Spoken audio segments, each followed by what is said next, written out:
I'm going to create more getting ready with me videos and ilalagay ko yung mga affiliation ko, okay? Makikita mo hindi mo kailangan ng makeup para maging gantong glass skin ka, okay? Para makatipid ka. It's all about inner, okay?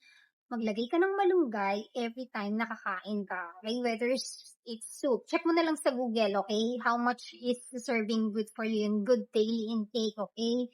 Yung right amount, alright? Tapos mag-exercise ka, magpapawis ka daily, okay? Di mo kailangan ng makeup, I'm telling you, oo.